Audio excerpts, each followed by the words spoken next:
Hey tout le monde, c'est Shane The Chérie, j'espère que vous allez bien et aujourd'hui on se retrouve pour une toute nouvelle vidéo sur cette chaîne YouTube de qualité. Car oui, aujourd'hui on va parler juste vraiment en face caméra, je n'ai rien écrit, il n'y a aucun script. Car aujourd'hui on va passer à un meilleur coup de gueule, enfin bref on va aussi parler ensemble. Donc n'hésitez pas à bien interagir avec cette petite vidéo en écrivant tout ce que vous pensez dans les commentaires, ça fait toujours plaisir. Bref en tout cas j'espère de tout cœur que la vidéo va te plaire et je te laisse avec la suite. Si ce n'est toujours pas fait comme d'habitude, n'hésite surtout pas à liker, commenter, partager, c'est le meilleur soutien que tu puisses me faire, mais aussi à me suivre sur tous mes petits réseaux sociaux qui s'affichent à l'écran. Ça me ferait extrêmement plaisir. Bref, je pense avoir tout dit et on va pouvoir commencer dès maintenant la vidéo. C'est parti! Donc aujourd'hui, j'ai envie de parler de phobie scolaire. Ouais, de phobie scolaire. Alors, à savoir que je sais qu'on est où dans cette vidéo, dans cette chaîne YouTube, à un peu avoir à peu près, en général, à peu près mon âge, plus jeune, plus vieux, dans la même idée. Enfin voilà quoi. Forcément de Véronique, 54 ans, mère au foyer qui regarde cette vidéo. Quoique. Bref, aujourd'hui on va parler de phobie scolaire parce que je trouve que c'est un sujet que je vois pas assez sur YouTube. Pas beaucoup de gens en parler. Savoir que moi j'ai une sorte de phobie scolaire, c'est pas non plus le diagnostic à l'étiquette de la meuf qui a une phobie scolaire. Non, moi c'est que je sais que j'ai une anxiété de performance. Qu'est-ce que c'est? Ça c'est dit par ma neuropsy. Attention, l'anxiété de performance c'est toujours plus, mais genre dans le sens extrêmement négatif. Et je suis pas contente, il faut toujours faire plus, toujours faire, que ça soit dans les notes, que ça soit dans tout dans la vie. Anxiété de performance c'est incroyable comme c'est pénible. Donc voilà. Et aujourd'hui on va parler un peu de la scolarité, de mon ras-le-bol. Car au moment où je filme la vidéo, on est actuellement jeudi après-midi, je suis censée être en cours et je n'y suis pas. Pourquoi? Parce que j'ai pas envie. C'est pas envie en mode j'ai la flemme. Vraiment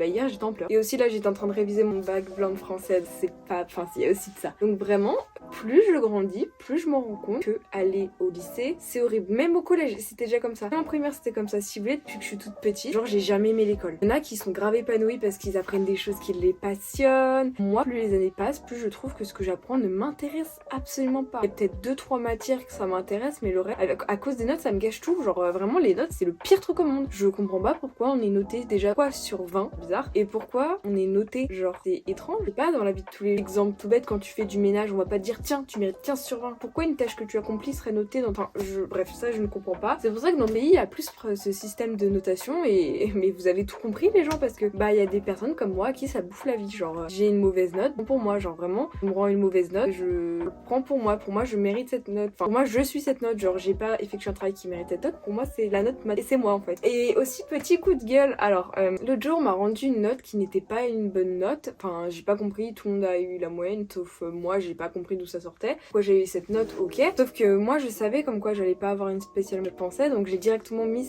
ma copie, mon cahier pour la faire, pour la regarder le soir même. La prof revient vers moi, elle vient, juste, il y avait vraiment personne dans la classe qui a eu ça. Elle revient vers moi parce qu'elle a vu que j'avais rangé la copie. Je lui ai dit non madame, je veux pas voir. Elle dit bah s'il faudra l'affronter. Elle me met la note devant moi. Je savais très bien que j'allais pleurer. Bien sûr, j'ai pleuré pendant toute la matinée parce que je voulais pas voir la note et j'ai vu la note que je voulais pas voir et d'en parler, je suis en train de chialer limite. Genre vraiment, ça m'a ruiné. Enfin en plus c'était le premier jour de la rentrée donc génial. Première heure de cours, je trouve une mauvaise note. Ça défonce aussi ma deuxième heure de cours parce que ce cours-là était sur 2 heures. Plus mon heure permanence, donc j'ai fait que chialer pendant 3 heures de cours et ça a des répercussions juste dévastatrices pour moi les notes.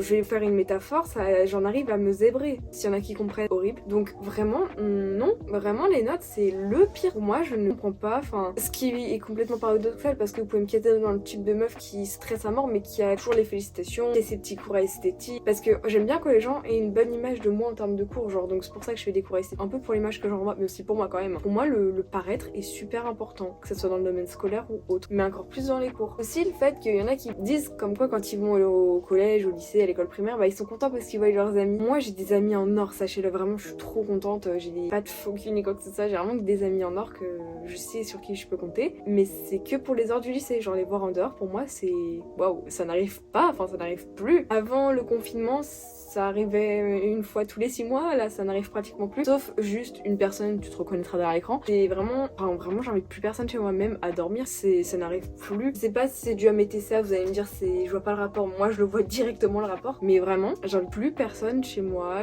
même si des amis du lycée ça va juste au lycée, même si je les vois plus, ils me manquent pas. Genre je sais que je peux leur parler sur Insta, je sais que je peux pas leur parler pendant 6 mois, quand je les reverrai c'est comme si on s'était quitté la veille, donc pour moi il y a pas de souci. J'ai déjà envisagé, enfin moi-même j'ai déjà envisagé plein de fois de faire le CNED et tout, mais mon médecin dit non parce que ça serait m'isoler encore plus. Déjà que je suis une meuf très casanière qui s'isole facilement, ça serait une mauvaise idée. Mes parents non plus sont pas d'accord, mais ça, moi franchement le distanciel de l'année dernière incroyable, j'ai eu ma meilleure vie. J'avançais à mon rythme parce que moi le rythme scolaire tel qu'on l'apprend, bah pas ma manière d'apprendre, c'est pas ma méthode parce qu'on inculque à des jeunes un seul mode d'apprentissage et sauf on est tous différents. Pourquoi apprendre tous la même chose alors qu'on est tous différents? Enfin ça je ne comprendrai jamais, mais de toute façon je comprendrai pas le système scolaire en général. Là mon objectif cette année c'est d'avoir mon bac de français, l'année prochaine mon bac et ensuite année sabbatique, année de césure, je sais pas ce que je fais mais hors de question que je continue les études sinon je vais péter un câble parce que... Et moi je suis passée de la meuf avant le confinement qui avait aucune absence à là celle qui dès qu'elle peut louper une heure de cours ne vient pas. Genre j'ai déjà un emploi du temps aménagé mais l'emploi du temps aménagé ce sera jamais assez. Après ça en aménagement il y aura toujours un truc en plus, un truc en plus, en plus jusqu'à que j'y aille plus donc moi je vais encore attendre un an et demi à souffrir de ce lycée que je ne peux pas, enfin vraiment je déteste, je ne vois aucun intérêt. En vrai il y a juste une seule matière où je me sens bien, c'est l'italien. Le reste ouf. Si il y a peut-être l'art plastique, peut-être 2-3 matières comme ça mais après le reste alors là non. Enfin, vraiment c'est... J'espère ne pas être la seule dans ce cas parce que j'ai lu aussi comme quoi actuellement les étudiants ont le même niveau de stress un patient d'un hôpital psychiatrique âgé d'une 50aine d'années. J'ai vu ça sur internet, je me suis dit j'espère que c'est une fake news mais c'est alarmant. Enfin je sais pas, surtout que je sais qu'en France c'est pas comme si j'étais la seule à me plaindre, je sais qu'en France on est beaucoup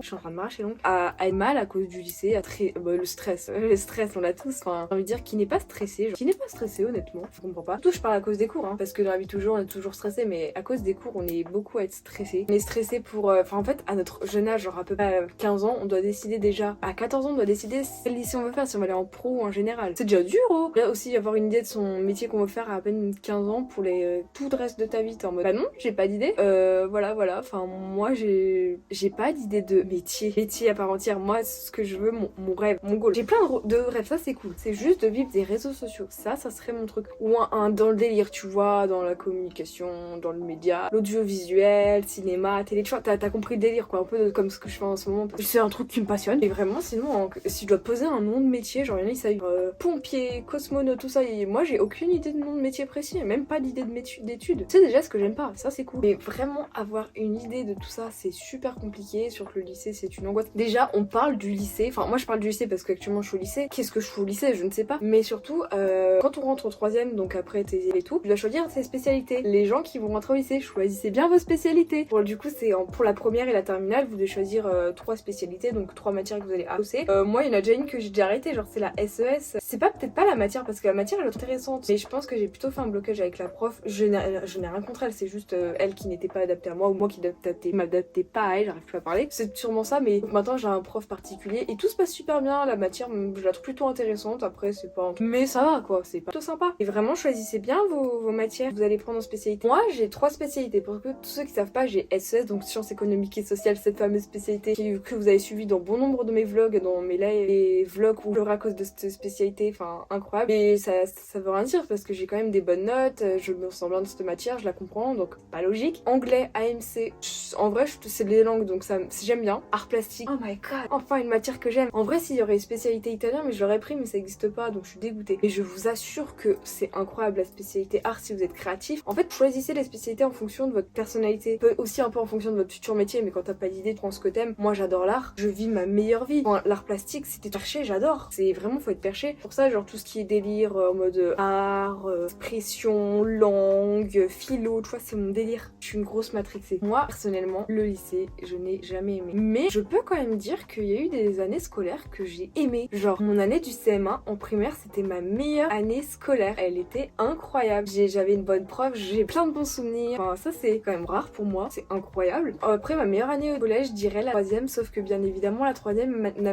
m'a duré qu'à peu près 4-5 mois. Et le Covid entre temps donc j'ai même pas pu profiter de ma meilleure année et sur mes 2 ans les deux ont été horribles. Mais là cette année c'est en fait plus les années passent plus c'est crescendo. Quand j'étais en petite section c'était déjà pas ouf mais allez collège ça commence à empirer, lycée une catastrophe donc vraiment mon niveau de stress, mon niveau de aller au lycée ou au collège ou au primaire ça s'y allait que crescendo et c'est pas ouf donc donc j'imagine même pas l'année prochaine, sachant que c'est l'année du bac. YOLO. Je sais très bien que mon bac je l'aurai haut la main vu que j'ai des bonnes moyennes, des bonnes notes et tout. Je suis bosseuse, mais je fais des blocages des fois et c'est horrible. Franchement, je vous promets, au début de l'année, j'avais un pass annuel pour aller à l'infirmerie directement. Maintenant, trouver une autre technique, c'est ne même plus aller en cours, parce que je trouve que le lycée c'est une perte de temps, les cours c'est une perte de temps. Parce qu'une journée passée au lycée, je te la fais en 1 heure chez moi, en beaucoup plus rapide, beaucoup plus efficace, en comprenant et en retenant. Donc c'est génial parce que déjà le principe de se lever, déjà le délire de perturber son cycle de sommeil le matin pour aller dans un endroit que tu n'aimes pas, mais enfin surtout, oh mon dieu, ça je dois vous le dire, moi qui suis hypersensible, toutes les personnes hypersensibles, enfin je sais pas si vous êtes comme moi, mais moi j'ai toujours pleuré pour des notes. Même quand j'étais en primaire, j'ai pleuré quand j'étais au collège, primaire, tout ça, j'ai toujours pleuré pour n'importe quelle raison, surtout pour les notes. Et je sais qu'en primaire, on m'a toujours mis la pression en me disant mais au collège tu vas quand même pas pleurer pour une note. Et bah si, j'étais la seule à pleurer. En 6ème, il y en avait encore quelques-uns qui pleuraient pour des notes et tout, et je vous annonce, et bien peut-être 10 ans plus tard, après toutes ces réflexions que je me suis prise, je pleure toujours au lycée. Je suis la seule de ma classe à pleurer.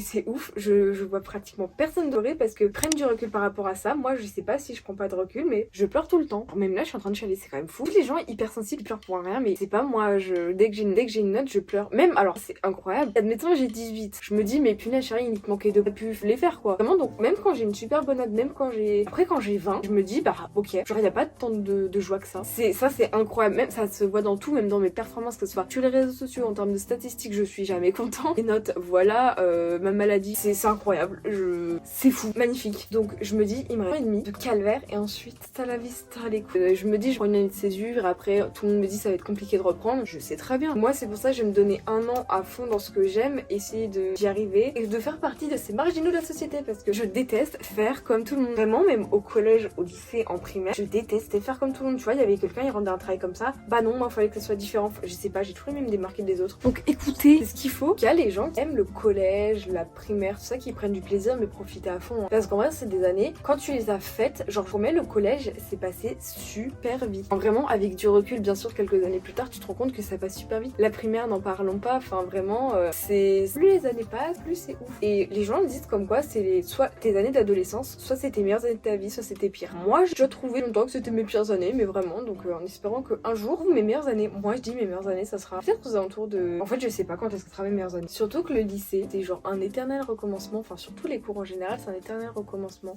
Chaque année, tu refais une rentrée avec des nouvelles personnes, tu réapprends des cours. Alors, le principe des contrôles, on en voit aussi parce que je voulais en parler.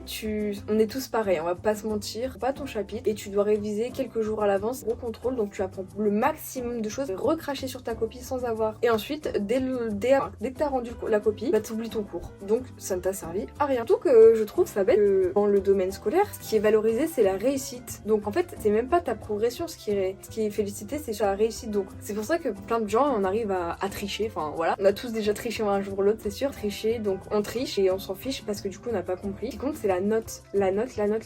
C'est ouf. Et surtout les moyennes. Nous maintenant, on n'est plus en trimestre, on est en semestre. Pour nous faire comprendre comme quoi on a plus de temps pour se rattraper. Ouais. Surtout, ils mettent plus les coefficients sur Pronote. Donc les coefficients, c'est ce qui permet d'estimer ta moyenne. Donc maintenant, t'estimes ta moyenne, c'est bonne moyenne. Donc des fois, t'estimes pas assez, t'es en mode oh non. Des fois, si t'estimes trop et quand c'est la réalité, oh non. Et ça s'arrête quand en fait? Genre, c'est pas fou. Mais ce que j'en retire comme conclusion, j'ai beau me plaindre de tout ce que vous voulez, du collège, du lycée, de la merde, de tout ce que vous voulez, j'arrive à avoir une très bonne moyenne. Mais surtout, ce que je déteste, moi, c'est qu'il y a un esprit de compétition. Tout le monde est toujours obligé de demander. Moi, on me demande t'as combien de moyenne, Je réponds pas parce que peut-être que je suis pas satisfaite de ma moyenne alors qu'elle est bien. Pour certains, elle est pas assez forte, d'autres, elle est super bien. Voilà, ça dépend, c'est un peu trop personnel ce genre de questions pour moi. Et surtout qu'on peut pas comparer le niveau d'une personne en première générale comme moi, qui a des difficultés à aller au lycée, qui a des problèmes de santé qui fait qu'elle n'y va pas souvent, à, je sais pas, une personne en 6ème qui a toutes les facilités du monde. Enfin voilà, on peut pas comparer. Donc, par exemple, admettons si j'ai 18, tu peux pas comparer un 18 avec un 13 parce qu'on n'a pas les mêmes profils, on n'a pas la même vie, on n'a pas la même vie personnelle. Enfin voilà, on peut pas comparer par exemple si j'ai un 3. Non, j'ai peut-être pas 3, mais on peut pas comparer si j'ai un 3 parce qu'on connaît pas la vie personnelle des gens, on n'est pas dans leur classe. C'est ça, on est surtout pas dans leur classe, pas dans leur vie. Donc, je trouve que ça veut rien dire parce que pas se comparer aux autres. On n'a pas la même vie, on n'a pas la même moyenne, on n'habite pas au même endroit, on n'a rien en commun. Donc, en moyenne, ça sert à rien parce que on n'est pas tous égaux pour ça, donc c'est débile.